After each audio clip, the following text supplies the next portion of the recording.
ಎಲ್ಲರಿಗೂ ನಮಸ್ಕಾರ. ಬೇತಾಳ ಮತ್ತೊಂದು ಕಥೆಯನ್ನು ಹೇಳೋದಕ್ಕೆ ಪ್ರಾರಂಭ ಮಾಡ್ತೈತಿ. ಗೋರಖ್ಪುರ್ ಅನ್ನೋ ಒಂದು ರಾಜ ಆಳ್ತಾ ಇರ್ತಾನೆ. ಅಲ್ಲಿ ಏನಂತಂದ್ರೆ ಒಬ್ಬ ಯಶವಂತ ದುಬೆ ಅನ್ನುವಂಥ ಒಬ್ಬ ವ್ಯಾಪಾರಿ ಇರ್ತಾನೆ. ಬಹಳ ಧನದಾಹಿ. ಅವನಿಗೆ ಒಬ್ಬಳು ಅತಿ ಸುಂದರಳಾದಂಥ ಮಗಳಿರ್ತಾಳೆ, ನಂದಿನಿ ಅಂತಂದು ಹೇಳಿ ಅವಳ ಹೆಸರು. ಆ ನಂದಿನಿಯನ್ನು ಮದುವೆ ಆಗಬೇಕು ಅಂತಂದು ಹೇಳಿ ಒಬ್ಬ ಮಾಂತ್ರಿಕ ಬಹಳ ದಿನದಿಂದ ಅವಳ ಮೇಲೆ ಕಣ್ಣಿಟ್ಟಿರ್ತಾನೆ. ಆ ನಂದಿನಿ ಇದ್ದಕ್ಕೆ ಸುಕೇಶ್ ಅನ್ನುವಂಥ ಒಬ್ಬ ಕಟ್ಟಿಗೆ ವ್ಯಾಪಾರಿ ಜೊತೆಗೆ ಅತಿ ಹೆಚ್ಚು ಪ್ರೀತಿ ಮಾಡ್ತಾ ಇರ್ತಾಳೆ. ಅವನು ಕೂಡ ಅವಳನ್ನು ಅಷ್ಟೇ ಪ್ರೀತಿ ಮಾಡ್ತಿರ್ತಾನೆ. ಅವಳ ಜೊತೆಗೆ ಮದುವೆ ಆಗಬೇಕು ಅನ್ನುವಂಥ ಕನಸನ್ನು ಕಾಣ್ತಾ ಇರ್ತಾನೆ. ಈ ಮಾಂತ್ರಿಕ ಇದ್ದಾವ ಈ ಯಶವಂತ ದುಬೆ ಕಡೆಗೆ ಬರ್ತಾನೆ. ಬಂದು ತನ್ನಲ್ಲಿರುವಂಥ ಒಂದು ಅಮೂಲ್ಯವಾದಂಥ ಹರಳನ್ನು ಅವನಿಗೆ ಕೊಡ್ತಾನೆ. ಈ ಹರಳಿನಿಂದ ಏನೋ ಮುಟ್ಟಿದ್ರೂ ಅದು ಬಂಗಾರದ್ದಾಗ್ತೈತಿ ಅಂತಂದು ಹೇಳ್ತಾನೆ. ಅವಾಗ ಈ ವ್ಯಾಪಾರಿ ಅದನ್ನು ತೊಗೊಂಡು ಎಲ್ಲ ಸಿಕ್ಕಂಥ ವಸ್ತುಗಳನ್ನೆಲ್ಲನೂ ಮುಟ್ತಾನೆ. ಎಲ್ಲನೂ ಬಂಗಾರದ್ದು ಆಗ್ತಾವೆ. ಆಗ ಆ ಮಾಂತ್ರಿಕ ಹೇಳ್ತಾನೆ, ಇದರ ಬದಲಾಗಿ ನೀನು ನಿನ್ನ ಮಗಳು ನಂದಿನಿಯನ್ನು ನಾನು ಕೊಟ್ಟು ಮದುವೆ ಮಾಡಬೇಕು ಅಂತ ಹೇಳ್ತಾನೆ. ಹೇಳಿದ ಕೂಡಲೇ ಅವಾಗ ನಂದಿನಿಯೂ ಏನಂತ ವಿರೋಧ ಮಾಡ್ತಾಳೆ. ಅದೇ ಹೊತ್ತಿಗೆ ಅವಳ ಪ್ರಿಯಕರ ಸುಕೇಶ್ ಕೂಡ ಅಲ್ಲಿ ಬರ್ತಾನೆ. ಸುಕೇಶ್ ಬಂದ್ಕೊಳ್ಳೇನ, ನೀ ಈ ರೀತಿ ಅತ್ಯಾಚಾರ ಮಾಡೋಂಥದ್ದು ಮಾಡೋದನ್ನು ಸಹಿಸೋದಿಲ್ಲ ಅಂತಂದೇಳಿ ಆತನು ಕೂಡ ವಿರೋಧ ಮಾಡ್ತಾನೆ. ಇದು ಅನ್ಯಾಯ ಅಂತಂದು ಹೇಳಿ ಅವಾಗ ಮಾಂತ್ರಿಕ ಇದ್ದಾವ ಏನು ಮಾಡ್ತಾನೆ, ಅವನ ಹತ್ತಿರ ಒಂದು ಗೊಂಬೆ ಇರ್ತೈತಿ. ಆ ಗೊಂಬೆಯನ್ನು ಗೊಂಬೆಯ ಸಹಾಯದಿಂದ ಆ ನಂದಿನಿಯನ್ನು ಅವಳ ಒಂದು ಗಾಜಿನ ಭರಣಿಯೊಳಗೆ ಬಂಧಿಸಿಟ್ಬಿಡ್ತಾನೆ.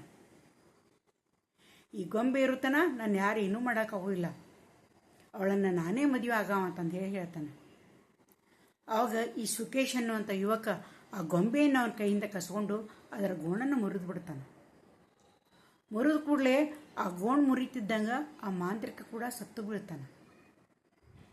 ಆವಾಗ ಈ ಸುಕೇಶ ಅವನ ಹತ್ತಿರುವಂಥ ಒಂದು ಮಂತ್ರದ ಪುಸ್ತಕ ಇರ್ತೈತಿ, ಅದನ್ನು ತೆಗೆದುಕೊಳ್ತಾನೆ. ಆ ಮಾಂತ್ರಿಕ ಸತ್ತ ಕೂಡಲೇನ ಈ ಕೈಯಲ್ಲಿ ಏನು ಹರಳಿತ್ತಲ್ಲ ಈ ವ್ಯಾಪಾರಿಗೆ ಅದು ಕೂಡ ಕರಿಗೆ ಹೋಗ್ಬಿಡ್ತೈತಿ.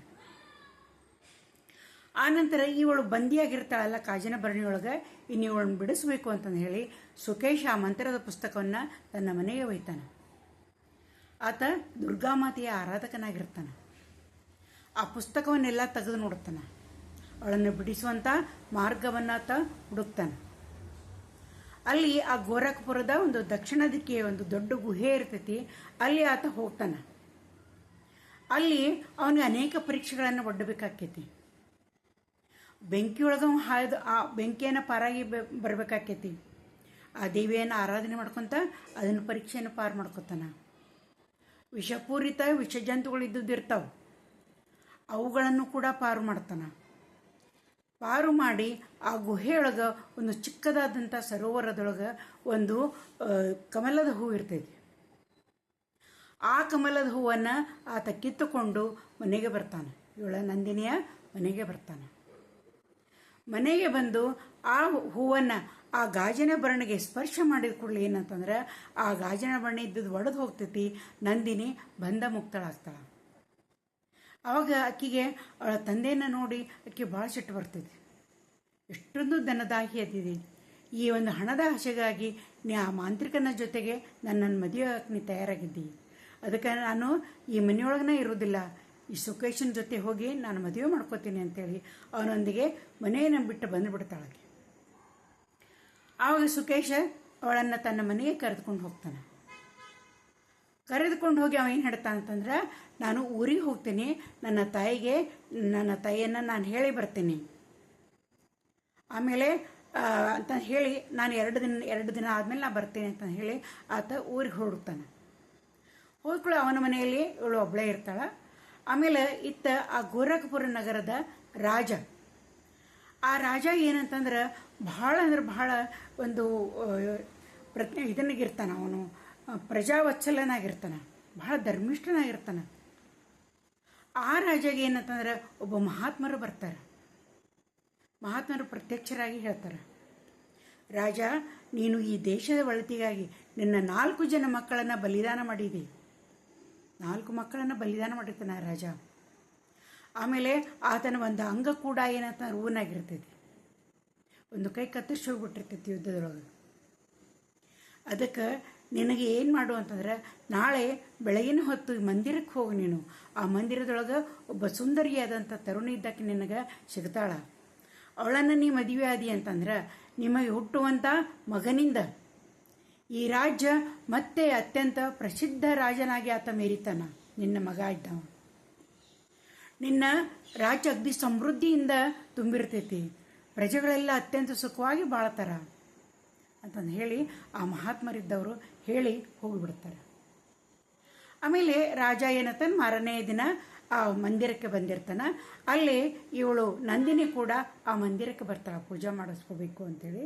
ಪೂಜೆಯನ್ನು ಮಾಡಿ ಅವಳನ್ನು ಬರ್ತಾ ಇರಬೇಕಾದ್ರೆ ಮಹಾರಾಜ ಅವಳನ್ನು ನೋಡ್ತಾನೆ.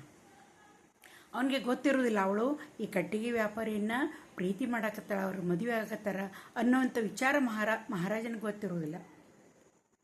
ಆತ ಏನು ಹೇಳ್ತಾನಂತಂದ್ರೆ, ನಾನು ನಿನ್ನ ಜೊತೆ ಮಾತಾಡಬೇಕಾಗೈತಿ, ನಾನು ನಿನ್ನ ಮನೆಗೆ ಬರಲೇನು ಅಂತ ಹೇಳಿ ಕೇಳ್ತಾನೆ. ಊರಿನ ಮಹಾರಾಜ ಅವಳು ಹೇಳ್ತಾಳೆ, ಬರ್ರಿ ನೀವು ಯಾವಾಗ ಬರ್ತೀರಿ ನನ್ನ ಮನೆಗೆ, ನೀವು ಬರ್ಬೋದು, ಮಹಾರಾಜರದಿರಿ ಅಂತಂದು ಹೇಳಿ ಅತ್ಯಂತ ವಿನಯಪೂರ್ವಕವಾಗಿ ಹೇಳ್ತಾಳೆ. ಆಮೇಲೆ ಆತ ಹೇಳ್ತಾನೆ, ಇಲ್ಲೇ ನಾಳೆ ಅಥವಾ ನಾಡದ್ದು ನಾನು ನಿಮ್ಮ ಮನೆಗೆ ಬರ್ತೀನಿ ಅಂತ ಹೇಳ್ತಾನೆ. ನದಿಯ ದಡದಲ್ಲಿ ನಮ್ಮ ಮನೆ ಐತಿ, ಬರ್ರಿ ಅಂತೇಳಿ ವಿಳಾಸವನ್ನು ಅವ್ನು ಹೇಳ್ತಾಳೆ. ಆನಂತರಕ್ಕೆ ಹಂಗೆ ಮುಂದೆ ಬರ್ತಿರ್ತಾಳೆ. ಮುಂದೆ ಬರ್ಬೇಕಾರೆ ಆ ಊರಿನ ಅಧಿಕಾರಿ, ಆ ನಗರದ ಅಧಿಕಾರಿ ಅವಳಿಗೆ ಬೆಟ್ಟಕ್ಕನ. ಇಷ್ಟು ಸುಂದರಳಾದಂಥ ಆ ಯುವತಿಯನ್ನು ನೋಡಿ, ನಂದಿನಿಯನ್ನು ನೋಡಿ ಆತ ಏನು ಹೇಳ್ತಾನಂತಂದ್ರೆ, ನಾನು ನಿನ್ನನ್ನು ವಶಪಡಿಸ್ಕೊಬಿಂತೀನಿ, ನನ್ನಲ್ಲಿ ಸಾಕಷ್ಟು ದನಕನಕ ಐತಿ, ಅದಷ್ಟು ನಿನ್ಗೆ ಎಷ್ಟು ಬೇಕಷ್ಟು ದನಕನಕವನ್ನು ಕೊಡ್ತೀನಿ, ನೀನು ನನ್ನವಳಾಗು ಅಂತಂದು ಹೇಳಿ ಕೇಳ್ಕೊತಾನಕ್ಕೇನು. ಆಗಕ್ಕೆ ಏನು ಹೇಳ್ತಾ ಅಂದ್ರೆ, ನಾಡದ್ದು ನೀನು ನನ್ನ ಸೂರ್ಯಾಸ್ತ ಆದಮೇಲೆ ನನ್ನ ಮನೆಗೆ ಬಾ ಅಂತಂದು ಹೇಳಿ ಹೇಳ್ತಾಳೆ. ನಾಡ್ದು ಯಾಕೆ ನಾಳೆ ಬರ್ತೀನಲ್ಲ ಅಂತಾನ. ಇಲ್ಲ, ನಾಳೆ ಅಂತಂದ್ರೆ ನಾಡದ ನಾಳೆ ನನ್ನ ಪ್ರಿಯಕರ ಬರೋದಾನ ಸುಕೇಶ. ಅದಕ್ಕೂ ಸುಕೇಶ ಕಟ್ಟಿಗೆ ಉಡ್ಯಾವನು ಅಂತ ಕೇಳ್ತಾನೆ. ಯಾಕಂದ್ರೆ ನಾವು ಪ್ರಸಿದ್ಧಿ ಇರ್ತಾನೆ, ಕಟ್ಟಿಗೆ ವ್ಯಾಪಾರದ ಪ್ರಸಿದ್ಧಿಯನ್ನು ಪಡೆದಿರ್ತಾನೆ. ಹೌದು ಅಂತ ಹೇಳ್ತಾಳೆ ಆಕೆ. ಅದೇ ರೀತಿ ಮುಂದೆ ಬರಬೇಕಾದ್ರೆ ಆ ಒಂದು ನಗರದ ಪ್ರಧಾನ ಮಂತ್ರಿ ಭೇಟಿ ಹಾಕೋಣ. ಮಂತ್ರಿ ಭೇಟಿಯಾಗಿ ಅವನು ಕೂಡ ಏನಂತಂದ್ರೆ ಅವಳನ್ನು ಮದುವೆ ಆಗುವಂಥ ಇಚ್ಛೆಯನ್ನು ವ್ಯಕ್ತಪಡಿಸ್ತಾನೆ. ನಾನು ನಿನ್ನನ್ನು ಮದುವೆ ಆಗ್ಬೇಕಂತ ಮಾಡೀನಿ. ಆಕೆ ಅವನಿಗೂ ಕೂಡ ಅದೇ ಉತ್ತರವನ್ನು ಹೇಳ್ತಾಳೆ, ನೀನು ನಾಡದ್ದು ನಮ್ಮ ಮನೆಗೆ ಬಾ, ನದಿಯ ತಟದೊಳಗೆ ನನ್ನ ಮನೆ ಐತಿ ಅಂತ ಹೇಳ್ತಾಳೆ. ಅದೇ ಮುಂದಕ್ಕೆ ಹೋದ ಕೂಡಲೇನ ಇನ್ನೊಬ್ಬ ಭೇಟಿಯಾಕನ, ಆ ನಗರದ ಪ್ರಧಾನಮಂತ್ರಿ. ಆತ ಭೇಟಿಯಾಗಿ ಆತನೂ ಕೂಡ ಏನಂತಂದ್ರೆ, ನೀನು ಎಷ್ಟು ಸುಂದರಳಾಗಿದ್ದಿ, ನೀನು ನನ್ನವಳಾಗು, ನೀನು ಬೇಕಾದಷ್ಟು ಸಂಪತ್ತನ್ನು ನಾನು ಕೊಡ್ತೀನಿ ಅಂತ ಹೇಳ್ತಾಳೆ. ಆತನಿಗೂ ಕೂಡ ಅದೇ ಉತ್ತರವನ್ನು ಆಕೆ ಹೇಳ್ತಾಳೆ. ಹೇಳಿ ಆಕೆ ಮನೆಗೆ ಬರ್ತಾಳೆ.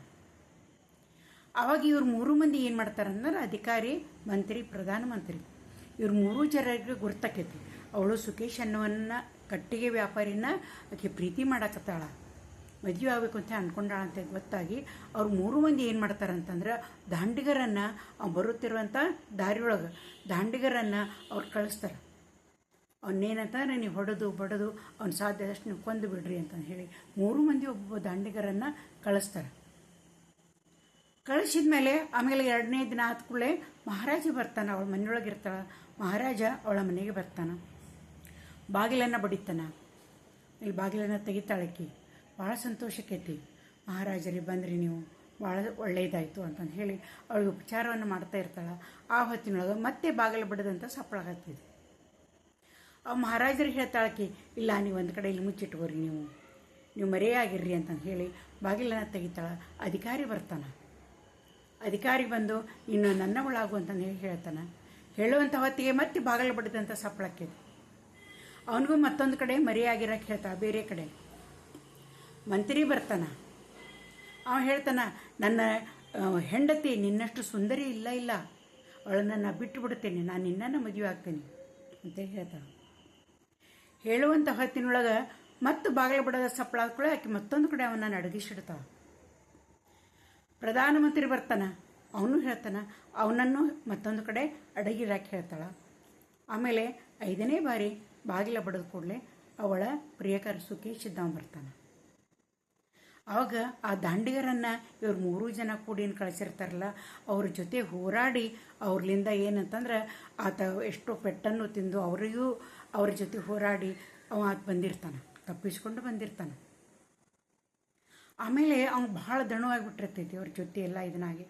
ಆಮೇಲೆ ಅದು ಬಂದು ಹೇಳ್ತಾನೆ, ನಾ ಏನು ಇದು ಮಾಡಿದ್ದೀನಿ, ನಾನು ಏನೂ ಅನ್ಯಾಯ ಮಾಡಿಲ್ಲ, ನನ್ನ ಮೇಲೆ 3 ಜನ ದಾಂಡಿಗರಿದ್ದವರು ಆಕ್ರಮಣ ಮಾಡಿದರು, ನನ್ನ ಕೊಲ್ಲಾಕ ಪ್ರಯತ್ನ ಮಾಡಿದರು ಅಂತಂದು ಹೇಳಿ ಎಲ್ಲ ತನ್ನ ಕಥೆಯನ್ನು ಹೇಳ್ತಾನೆ. ಹೇಳಿದ ಕೂಡಲೇ ನಂದಿನಿ ಕೂಡ ಹೇಳ್ತಾಳೆ, ಹೌದು ನನಗೂ ಇಲ್ಲಿ ಭಾಳ ವಿಪತ್ತುಗಳು ಬರಾಕತ್ತಾವು, ಏನು ಮಾಡ್ಬೇಕು ನಂಗೆ ತಿಳಿಯವಲ್ದು ಅಂದ್ಕೊಳ್ಳಿ. ಸುಕೇಶ್ ಹೇಳ್ತಾನೆ, ವಿಪತ್ತುಗಳು ಬಂದ್ರೆ ಈ ರಾಜ್ಯದ ಅಧಿಕಾರಿನೇ ಹೇಳಬೇಕಿತ್ತಲ್ಲ ಅಂತ ಹೇಳಿ ಹೇಳ್ತಾನೆ. ತಡೀರಿ, ಆ ಅಧಿಕಾರಿ ಇಲ್ಲೇ ಅದಾನ ಅಂತಂದು ಹೇಳಿ ಆಕೆ ಆ ಅಧಿಕಾರಿಯನ್ನು ಆ ಮರೆಯಿಂದ ಹೊರಗೆ ಕರ್ಕೊಂಬರ್ತಾಳೆ.